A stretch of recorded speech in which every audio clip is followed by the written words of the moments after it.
ನಮಸ್ಕಾರ ವೀಕ್ಷಕರೇ, ಸಮತಾ ನ್ಯೂಸ್ ಕನ್ನಡಕ್ಕೆ ಸ್ವಾಗತ. ದಿನಾಂಕ 10 ಮೇ 2026ರಂದು ದಲಿತ ಸಂಘರ್ಷ ಸಮಿತಿ ಭೀಮಧ್ವನಿ ಸಂಘಟನೆಯ ಉದ್ಘಾಟನಾ ಸಮಾರಂಭವು ಬೆಳಗಾವಿ ನಗರದ ಕನ್ನಡ ಸಾಹಿತ್ಯ ಭವನದಲ್ಲಿ ಅದ್ಧೂರಿಯಾಗಿ ಜರುಗಿತು. ಈ ಕಾರ್ಯಕ್ರಮದ ಘನ ಅಧ್ಯಕ್ಷತೆಯನ್ನು ಸಂಘಟನೆಯ ಸಂಸ್ಥಾಪಕ ರಾಜ್ಯಾಧ್ಯಕ್ಷರಾದಂಥ ಸನ್ಮಾನ್ಯ ಶ್ರೀ ಮಿಲಿಂದ್ ಐಹೊಳೆ ಅವರು ವಹಿಸಿಕೊಂಡಿದ್ದರು. ಈ ಕಾರ್ಯಕ್ರಮದಲ್ಲಿ SSLC ಪರೀಕ್ಷೆಯಲ್ಲಿ ಅತಿ ಹೆಚ್ಚು ಅಂಕ ಗಳಿಸಿದ ವಿದ್ಯಾರ್ಥಿಗಳಿಗೆ ಸನ್ಮಾನ ಹಾಗೂ ಪೌರ ಕಾರ್ಮಿಕರಿಗೆ ಸನ್ಮಾನ ಸಮಾರಂಭ ನೆರವೇರಿಸಲಾಯಿತು.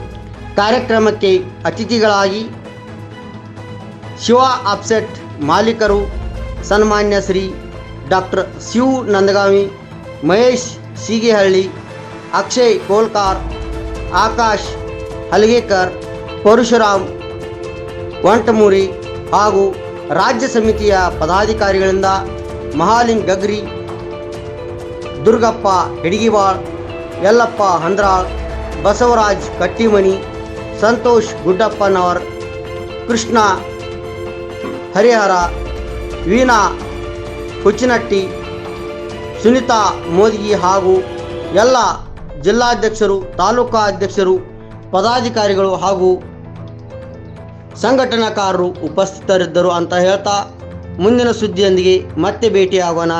ಅಲ್ಲಿವರೆಗೆ ನೋಡ್ತಾ ಇರಿ ಮತ್ತು ಸಬ್ಸ್ಕ್ರೈಬ್ ಮಾಡಿ ಸಮತಾ ನ್ಯೂಸ್ ಕನ್ನಡವನ್ನು.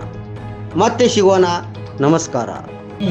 ಕೆಲವರಲ್ಲಿ ಯಾಕೆ ನಾವು ಸಂಘಟನೆ ಹುಟ್ಟಾಕಿದೀವಿ ಅಂದ್ರೆ ನಮ್ಮಲ್ಲಿ ಕೆಲವೊಬ್ರು ನಾಯಕರಿದಾರ, ಕೆಲವೊಬ್ರು ನಾಯಕರಿಗೆ ನಾವು ಯಾರು ಹೆಸರಿಟ್ಟು ಕೇಳಿ ಹೇಳಂಗಿಲ್ಲ. ನಾವು ಸಂಘಟನೆಯಲ್ಲಿ ಹಲವಾರು ವರ್ಷಗಳಿಂದ ಅದೇವಿ. ಎಲ್ಲ ಸಮಾಜದವ್ರಿಗೆ ಈಗ ಇಲ್ಲಿ ಬಂದು ಕುಂತವ್ರಿಗೆ ಎಷ್ಟು ಜನಕ್ಕೆ ಗೊತ್ತಿದೆ ಗೊತ್ತಿಲ್ಲ, ಬಹಳಷ್ಟು ಜನಕ್ಕೆ ನಾನು ಪರಿಚಯ ಇದೆ. ಮಹಿಳೆಯರು ಇರ್ಬೋದು, ಎಲ್ಲ ಅಕ್ಕ ತಂಗಿಯರು ಇರ್ಬೋದು, ಅಣ್ಣತಮ್ಮರು ಇರ್ಬೋದು, ಎಲ್ಲರಿಗೂ ಗೊತ್ತಿದೆ. ಬಟ್ ನಾವು ಸಂಘಟನೆ ಮಾಡಿರೋ ಉದ್ದೇಶನ ಬೇರೆ. ಸಮಾಜದಲ್ಲಿ ನಮ್ಮಂತ ಎಷ್ಟೋ ಸಮಾಜ ಸಂಘಟನೆಗಳಿದಾವ. 189 ಸಂಘಟನೆಗಳು, ದಲಿತ ಸಂಘಟನೆಗಳು ಅದಾವ. ಸಂಘಟನೆಗಳು ಮನೆಗೆ ಸೀಮಿತವಾಗಿ ಒಬ್ಬ ನಾಯಕರಿಗೆ ಸೀಮಿತ ಆಗಿರಬಾರ್ದು. ಆ ಸಂಘಟನೆ ಯಾವಾಗೂ ಸಮಾಜವನ್ನು ಉದ್ಧಾರ ಮಾಡಂಗಿಲ್ಲ, ಜನರನ್ನ ಉದ್ಧಾರ ಮಾಡಂಗಿಲ್ಲ. ಏನೇ ನಮ್ಮ ಸಮಾಜಕ್ಕೆ ಏನು ಕಷ್ಟ ಇದೆ, ಕೇರಿಗಳಲ್ಲಿ ಏನು ಸಮಸ್ಯೆಗಳದಾವ, ನಮ್ಮ ಸಮಾಜಗಳು ಎಲ್ಲಿ ಅನ್ಯಾಯಕ್ಕೆ ತುಳಿತೊಳಗಾಗಿದ್ದಾರ, ಅಂತ ಜನರಿಗೆ ಏನು ನ್ಯಾಯ ಕೊಡಿಸ್ಬೇಕಂತೇಳಿ ನಾವು ಸಂಘಟನೆ ಹುಟ್ಟಾಕಿದೀವಿ. ಈ ಸಂಘಟನೆಗೆ ನನಗೆ ಬೆನ್ನೆಲುಬಾಗಿ ಸಂತೋಷ್ ಸರ್ ಇರ್ಬೋದು, ದುರ್ಗಪ್ಪ ಸರ್ ಇರ್ಬೋದು, ಕೃಷ್ಣ ಅವರು ಇರ್ಬೋದು, ಯಲ್ಲಪ್ಪನ ಇರ್ಬೋದು, ಹಾಗೆ ನಮ್ಮ ಕಟ್ಟಿಮನಿ ಸರ್ ಇರ್ಬೋದು, ಸುಲ್ತಾಕ ಇರ್ಬೋದು, ವೀಣಾಕಾರ ಇರ್ಬೋದು, ಹಾಗೆ ನನ್ನ ಎಲ್ಲ ಜಿಲ್ಲಾಧ್ಯಕ್ಷರು ಇರ್ಬೋದು, ತಾಲೂಕು ಅಧ್ಯಕ್ಷರು, ನಮ್ಮ ಪದಾಧಿಕಾರಿಗಳು ಇರೋ, ನಮ್ಮ ಕೇಂದ್ರ ಬಿಂದುಗಳು ಇರ್ತಾರೆ.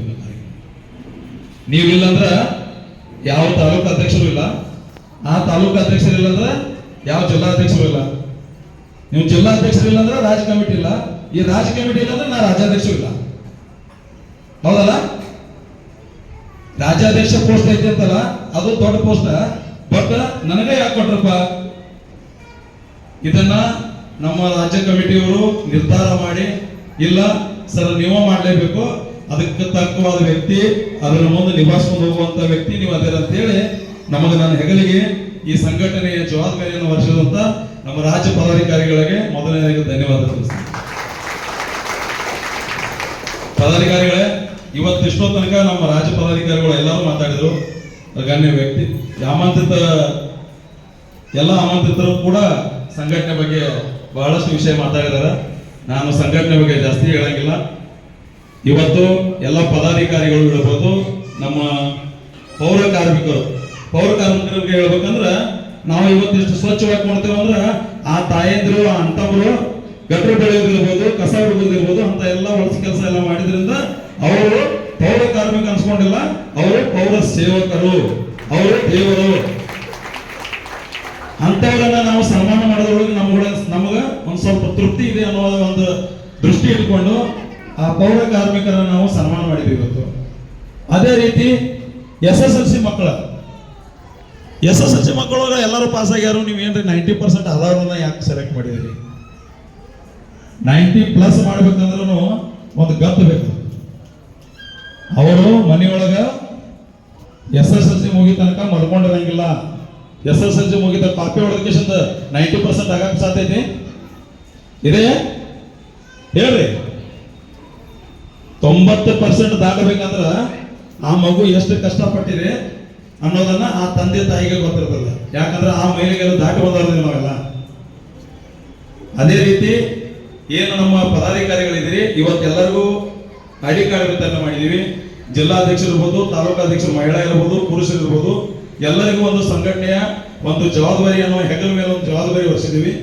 ನೀವು ನಿಮ್ಮ ತಾಲೂಕಿನಲ್ಲಿ ಸಮಾಜವನ್ನ, ನಮ್ಮ ದಲಿತ ಸಮುದಾಯವನ್ನ ಕಿತ್ತು ತಿನ್ನದೆ